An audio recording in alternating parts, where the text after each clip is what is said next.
Hey guys, welcome back to the channel. In today's video, we will be looking at how Warren wanted to look at Jay's body to check that he had a scar on his leg, but he wasn't allowed.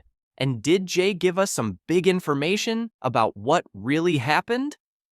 Also, Debbie says something that proves to us that Jay was all right on Sunday morning. So the first thing we are going to look at is where Debbie talks about speaking to Jay on Sunday morning, which was before the last night of NRG. Spoken to him earlier on. They'd just been chilling round their apartment during the day because they were obviously tired because they'd been to the Friday event, the Saturday event, the Saturday event were the pool party. Spoke to me earlier and he said he burnt his shoulders and I'd packed him off with some aloe vera, like after sun gel. I said, make sure you put that on, and I said, what you doing? He said, we're going to go and get food soon. And then he were walking, him and Brad were, because he said, why have you booked an apartment so far away? And I said, because I wanted you to have somewhere, nice to stay, because you've got your 3-day event and then you've got another 4 days, and I wanted you to be somewhere nice. He said, we're going for food and then we're going to the last night of the event. He said, I'm not going mad, I'm going to have a few drinks, I'm not going mad because I don't want to be, I don't want to be rough and I want to enjoy the rest, get a tan and stuff. I said, watch what you're doing, enjoy yourself. I love you.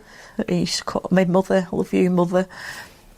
She said, I love you, my boy. And that were the last things that we said to each other. So you can see that Debbie says she spoke to Jay in the morning while he was chilling in his apartment with Brad. And then Jay says that he is going to get food and then attend the last night of NRG. And after that, Debbie doesn't hear from him again. So the missing time can only be from when Debbie last spoke to Jay, which was in the morning on the 16th of June. So whatever happened after that phone call is where it all started. We have talked about missing time and even said that there might be up to 24 hours of missing time. But that can't be the case, because if Jay did speak to Debbie on the Sunday morning, then that means that he was fine at that point. But something happened between Sunday morning and Monday morning. Also, if you listen to what Debbie tells us, she says that Jay told her that he wasn't going to drink a lot and that he was going to take it easy because he doesn't want to feel rough. So Jay went from having a couple of drinks to staying out all night, looking in a bad way, and then traveling to an Airbnb that was around a 45-minute drive away from his hotel. Something definitely happened that night, and it's looking like there was a fight and a watch was taken, and this could be the reason why Jay went from taking it easy to rushing off to the Airbnb with Ayub and Rocky. The next thing we are going to look at is where Warren wanted to see Jay's body, but was told that he isn't allowed.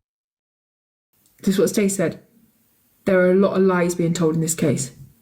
And we know there's been no full investigation. None. And I always think if you have a clear timeline, nope, Sophie, no one taught any part. Warren wanted to see his leg because of his scar to identify that it was definitely him. They wouldn't let him. They said no. Too far decomp. But he had his fingerprints taken apparently. It's just So Haley talks about Warren wanting to see Jay's body, but he was apparently told that he can't see it. So Jay had a scar on his leg, which he had since he was very young, and Warren wanted to see Jay's leg so he could see the scar and confirm that it was definitely him, but he was told that the body is badly decomposed and that he isn't allowed. So why wouldn't they let Warren see Jay's body, especially if he wanted to? Surely he has the right to see his son's body for the last time, but instead, they tell him that the body is badly decomposed. Then they say that they managed to identify that it was Jay by using his fingerprints. So if Jay's body was badly decomposed, so bad that his own parents weren't allowed to see it, then how are you identifying his body by using fingerprints? That makes no sense. Personally, if this is true and Warren wasn't allowed to see Jay's body, then that is a very big problem, and it makes you think about why Warren feels like he can't trust anyone, because I can't believe that they told him that.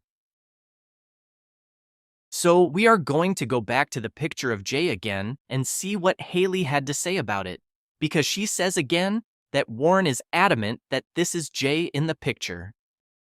Times we all been at parties and stuff, and like when we were younger, where someone's freaked out or someone started saying mad shit or someone's just like started sketching out, thinking everyone's trying to get them or whatever. It happens all the time. It's nothing major. If you can't say anything, if you know what I mean, if it's someone else's kid and they're off their head or whatever, it's not his fault, is it? But why not just say that in the beginning? So this was the picture that someone put out on social media. Yeah, cuz ended up getting thrown out of there. Me with 2 Mali kids, meaning Somalian, just took an AP off some CUNT on the way to sell it for 10 quid. So Gemma, Warren says that it's definitely him.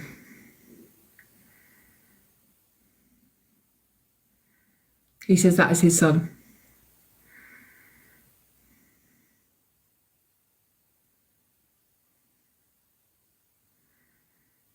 For the longest time I thought it was Brandon. But I have to listen to a father who knows his own son. He's absolutely 100% sure that is Jay. An AP watch we're going to talk about in a second is worth about 30 grand. Now, it could be that Jay had the watch, he had stolen a watch, and they said, come back to Damascus, we'll give you a 10 bag for it, 10 G's, 10 grand. And when you've got out there, they've tried to rob it off you and you've picked up 2 knives and a confrontation's happened. It could also be that you're the middleman and you say, we've got a friend, a known gangster, whatever it is, don't really want to get too much into that part right now, and he'll come and buy it off you for 10 bags. And he's gone, cool, I'll come up to yours. Second car's arrived. Dave said to you, ain't giving you shit, give me that watch, you 19-year-old little kid.